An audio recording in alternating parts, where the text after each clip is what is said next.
Un derby da brividi, quello andato in scena al Sorbello Stadium, dove l'Atletico Messina trova il successo all'ultimo respiro contro un Riviera Nord mai domo ma piegato 1-0 nel recupero. 3 punti d'oro per la squadra di Mister Midili, che centra la prima vittoria casalinga e vola a quota 7 punti, mentre la Riviera rimane nei bassi fondi della classifica. La partita si accende subito dopo appena 5 minuti, occasione Riviera con Bertuccelli, ma l'attaccante viene fermato per un dubbio fuorigioco. L'Atletico risponde subito con Di Natale, che prima impegna Capilli con un sinistro dal limite e subito dopo calcio da pochi passi, ma il portiere ospite blocca sicuro. Al 20° la svolta del match, Coppoletta entra duro su Bancheri e lascia il Riviera in 10 uomini. Nonostante l'inferiorità numerica, i biancorossi reagiscono con coraggio. Doddis prova a sorprendere Previti su punizione, ma l'estremo difensore messinese è attento e blocca.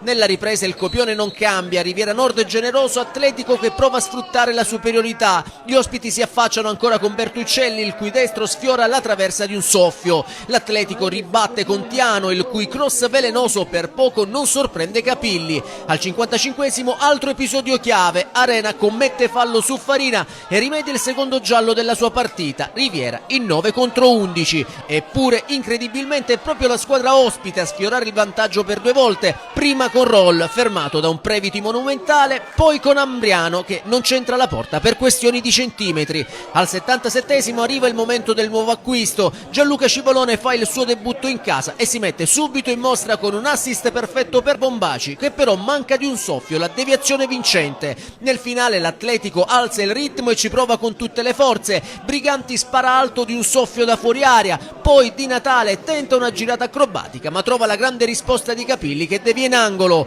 e quando ormai il pari sembra scritto, ecco il colpo di scena, ultima azione del match. Tiano insiste sulla destra, serve Cavalieri che innesca Bombaci, il classe 2008 mette in mezzo un cross tagliato e Cucè da 0 metri spinge in rete il pallone che vale l'1-0. Il Sorbello Stadium esplode di gioia, vittoria sofferta per la squadra di Mister Midili, la seconda consecutiva in campionato, e biancoazzurri che volano a quota 7 punti in classifica. Per il Riviera Nord invece notte fonda, terza sconfitta di fila, un solo punto in classifica e tanta amarezza per un derby giocato con cuore ma finito nel modo più amaro possibile.